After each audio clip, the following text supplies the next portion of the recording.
Hey everyone, Big John here. It is December 22nd, which means it is time for day 22 of our Vlogmas Advent Storybook calendar.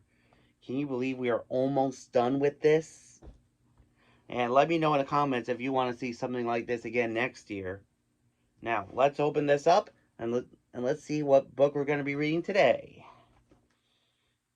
Alright, it is the 22nd, and here's number 22. Open up of the envelope. And today we have Pinocchio, the Perfect Gift. This one looks adorable. I can tell already that it's going to be adorable. Shall we? Pinocchio, the Perfect Gift. Christmas was just a few days away. Geppetto, the old woodcarver, was busy in his workshop making toy soldiers and the pretty dolls for the boys and girls in the village. There seemed to be more toys than usual to make this year, and Geppetto was afraid that he wouldn't get all the work done in time. Geppetto's son Pinocchio wanted to help his father. He knew that Geppetto worked harder during the Christmas season than any other time of the year. Only the best toy maker next to Santa.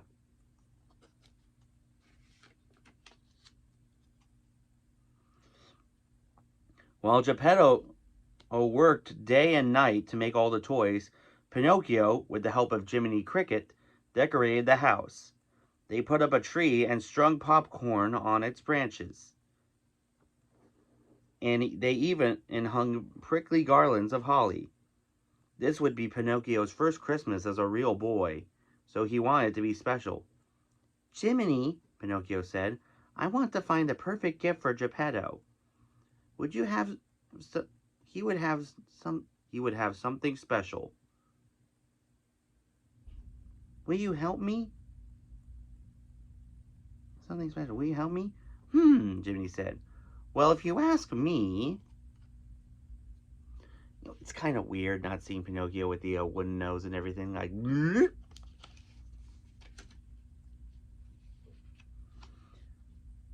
"Maybe he would like a new knife to carve with," Pinocchio interrupted, though he worried he might not have enough money for that.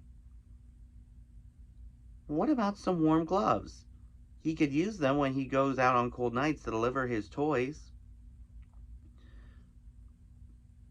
"You know, Pinocchio, I wonder if a better gift would be..." Jiminy began. "Socks!" Pinocchio cried. "Or a new hat. Come on, Jiminy. Let's go to the shops and see what we can find." Pinocchio hurried out the door. Jiminy had to run to keep up. In the shops, Pinocchio looked at socks, hats, gloves, scarves, and even a warm woolen coat. Everything was too small, too expensive, or too ordinary. Pinocchio wanted to find something special.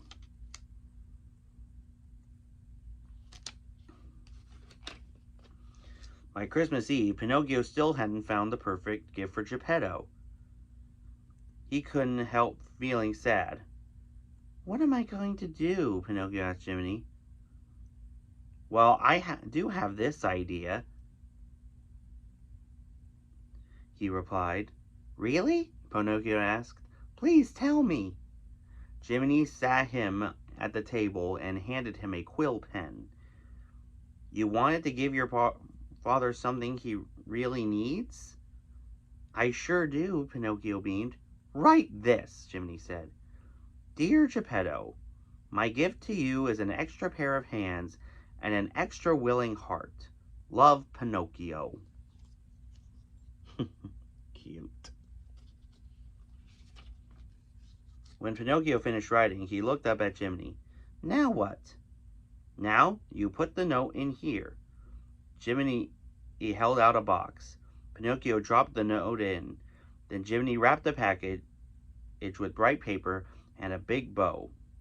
"Geppetto will be very happy with this gift," Jiminy said. "But it's just a scrap of paper," Pinocchio said.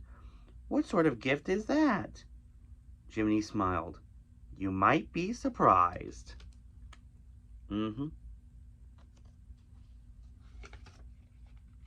After a Christmas Eve dinner together, Pinocchio presented Geppetto with his gift.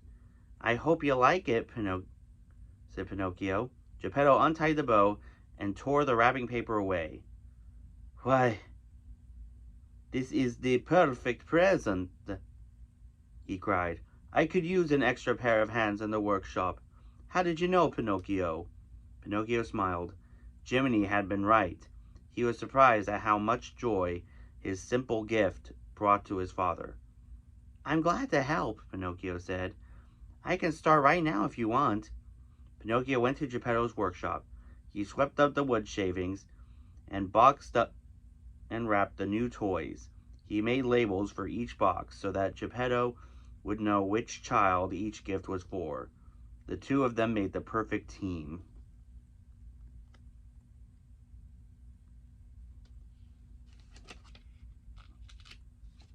When Geppetto set out to deliver the last of the gifts, Pinocchio went to bed.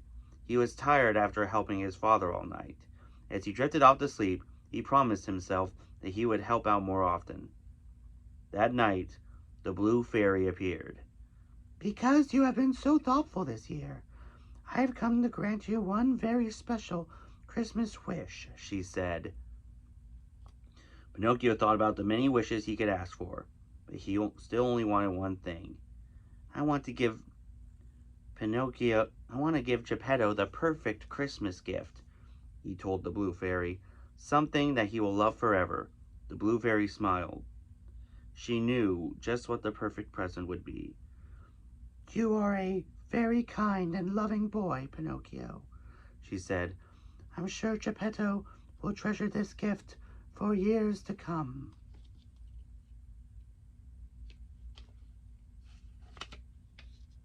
The next morning, Geppetto wanted to surprise his son. As his greatest wish to make Pinocchio's first Christmas special, Geppetto went to place his gifts for Pinocchio under the tree. When he looked at the tree, he gasped. A wooden puppet hung from the branches. It wore a pair of red dungarees and a red feather in its cap. It looked just like his son. "My dear Pinocchio," Geppetto said with a smile. It looked just like a puppet he had made a long time ago. He thought back to the lonely night when he had made a wish on the wishing star. He'd hoped that the puppet he was making would turn into a real boy. A boy he could love.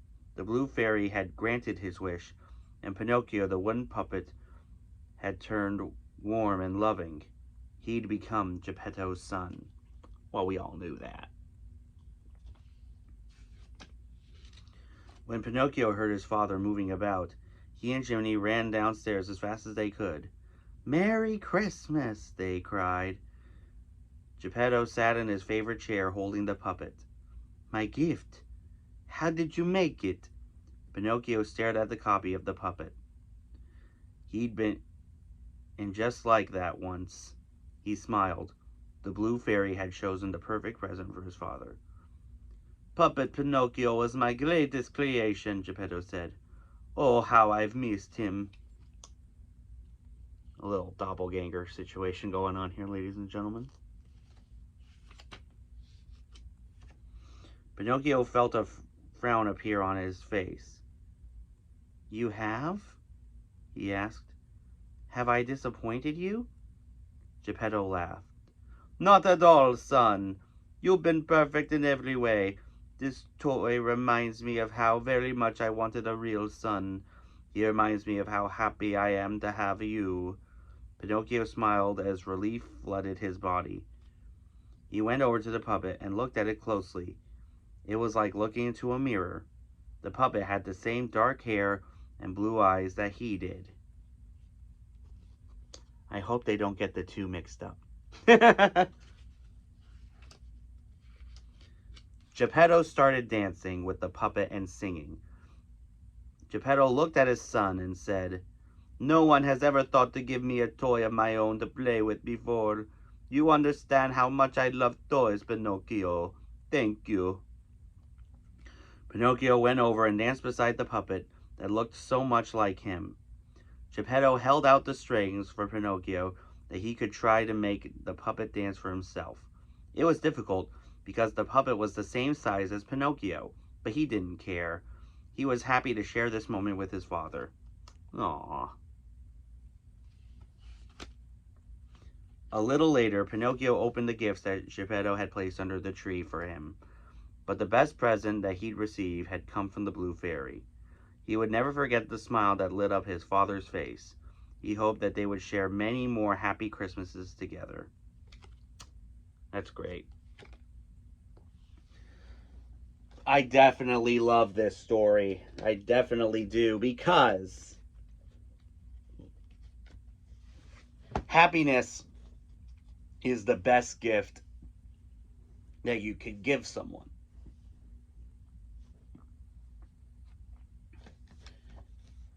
Even if it just sounds simple. So anyway, let me know in the comments what your thoughts are on the story. And as always, if you have any questions on how to do Disney for people with disabilities, let me know in the comments. I'll make sure it gets into a future video. If you haven't subscribed here yet to the Big John Network, what in the Walt Disney World are you waiting for? And ding the bell for notifications so you never miss a second of the fun. And until next time, may the mouse be with you.